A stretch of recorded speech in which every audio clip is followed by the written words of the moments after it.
Kejaksaan Negeri Kota Waringin Barat Selasa sore melakukan eksekusi terpidana Khoirul Soleh pasca keluarnya amar putusan dari Mahkamah Agung.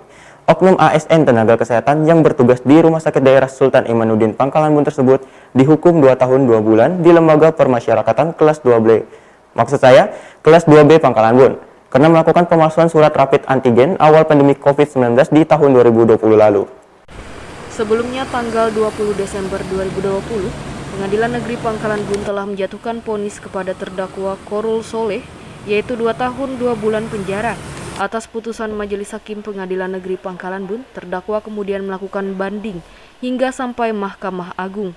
Kepala Seksi Intelijen Kejaksaan Negeri Kota Waringin Barat, Jul Indra Dana Nasution mengatakan, Mahkamah Agung Republik Indonesia telah mengeluarkan vonis terdakwa pada tanggal 7 Juli 2021. Amar putusan dari Mahkamah Agung ini diterima pihak Kejaksaan Negeri Kota Waringin Barat pada 16 Agustus 2021 dan sudah inkrah atau berkekuatan hukum menguatkan keputusan dari Pengadilan Negeri Pangkalanbun. Sebagaimana diketahui, terpidana melakukan aksinya memalsukan surat rapid antigen yang bertanda tangan dokter pemeriksa. Tidak terima tanda tangan dipakai, dokter melaporkan ke pihak yang berwajib. Terpidana sempat ditahan 10 hari dengan jaminan terpidana tidak ditahan selama persidangan karena profesinya sebagai tenaga kesehatan dan diperlukan dalam penanganan COVID-19. Nah, jadi pada tingkat kasasi ini sudah dengan putusan yang inkrah, maka itu kita laksanakan. Kejaksaan Negeri Kota Waringin Barat menerima relas putusan Mahkamah Agung ini pada tanggal 16 Agustus. Ya, jadi putusan kasasi ini terhitung putus di tanggal 7 Juli 2021. Kasasi ini tentang pemalsuan surat rapid antigen yang awal-awal dulu masih di akhir tahun 2020. Ya, ini dilaksanakan langsung. Ini si terpidana ini sebagai tenaga kesehatan di RSUD ke Kobar di Sultan Imanuddin. Sempat ditahan 10 hari beliau itu.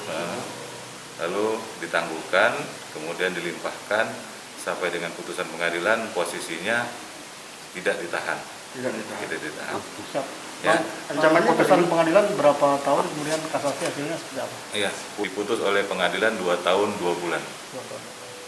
Nah, terus yang melakukan upaya hukum, jaksa penuntut umum, ya, diputus banding menguatkan putusan PN tahap pertama, dakwa si terpidana ini kembali kasasi. Kembali putusannya menguatkan putusan terdahulu, putusan di tanggal 20 Desember 2020 itu. Kembali foto 2 tahun 2 bulan. Terpidana langsung dibawa ke Lembaga Pemasyarakatan kelas 2B Pangkalanbun untuk menjalani hukuman penjara selama 2 tahun 2 bulan.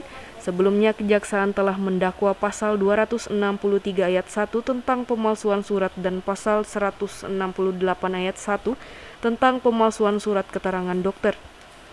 Dari Pangkalanbun, Kabupaten Kota Waringin Barat, Kalimantan Tengah, Marto Prawiro, Dayak TV mengabarkan.